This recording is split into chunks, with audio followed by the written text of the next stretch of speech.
இனம். இவங்க தேவேந்திர குல வேளாளர்கள் அடுத்த குரூப்பு. இவங்க பார்த்தீங்கன்னா இவங்களும் வந்து சாமானியப்பட்டவர்கள் கிடையாது. இவங்களுடைய வரலாறு நீங்கள் பார்த்தீங்கன்னா அங்கே போகணும், நீங்கள் கிருஷ்ணதேவராயர் காலத்துக்கு போகணும். இவங்க வந்து பள்ளர் என்றும் மல்லர் என்றும் தேவேந்திர குல வேளாளர் என்றும் இப்படியாக ஒரு 7-8 பிரிவில் இப்போதாக இவங்க பேர் வச்சு அழைக்கப்படுது.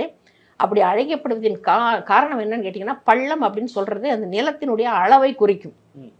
உனக்கு எவ்வளோ நிலம் இருக்குதுப்பா அப்படின்னு கேட்டால் எனக்கு ஒரு 30 பள்ளங்க. இப்போ நம்ம ஏக்கர்ன்றது அப்போ பள்ளம் அப்படிம்பாங்க. ஸோ அந்த மாதிரி அந்த பள்ளங்களை தங்களுடைய சொத்தாக கொண்டிருந்த காரணத்தினால் இவர்கள் வந்து பள்ளர்கள் என்று அறியப்பட்டார்கள், மல்லர்கள் என்று அறியப்பட்டவர்கள். இவங்களுக்காக தனியாக தமிழ் இலக்கியம் வந்து பள்ளு அப்படின்னு சொல்லிட்டு ஒரு இலக்கிய வகைமையே ஏற்படுத்தியிருந்தது. குடும்பன் அப்படின்னு சொல்லப்படுபவர்களும் இவங்க தான்.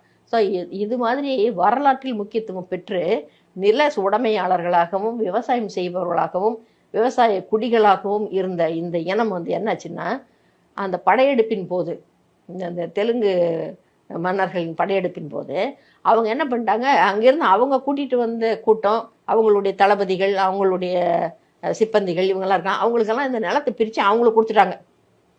கொடுத்துட்டு இவங்களுடைய சொந்த நிலங்கள்லேயே இவர்கள் வந்து கூலிகளாக இருக்கும்படியான ஒரு நிலைமை ஏற்பட்டது. ஸோ இவங்களுடைய வரலாறு வந்து ரொம்பவும் வந்து துயரம் நிறைந்த ஒரு வரலாறு தான் வந்து தேவேந்திர குல மக்களுடைய வரலாறு. இவங்க வந்து பொருளாதார ரீதியாக சொத்தோடும் சுகத்தோடும் நல்ல ஒரு ஸ்டேட்டஸோடவும் இருந்த ஒரு குழு திடீர்னு ஓவர் நைட்டாக ஒரு நாள் வந்து அந்த நிலங்களெல்லாம் பறிக்கப்பட்டு ஏதிலிகளாக ஆக்கப்பட்டு இவங்க வந்து இந்த நிலைமையில இங்கே வாழ முடியாது அப்படின்னு சொல்லிட்டு அவமானப்பட்டு இந்தியாவே விட்டு, தமிழகத்தையே விட்டு ஸ்ரீலங்காவுக்கு பாதி பேர் போயிடுறாங்க, சிங்கப்பூருக்கு பாதி பேர் போகிறாங்க, கோலாலம்பூருக்கு பல பேர் போகிறாங்க. ஸோ இந்த மாதிரியாக இடம்பெயர்ந்து வெளியூர்களுக்கெல்லாம் கூட அகதிகளாக போயிடுறாங்க.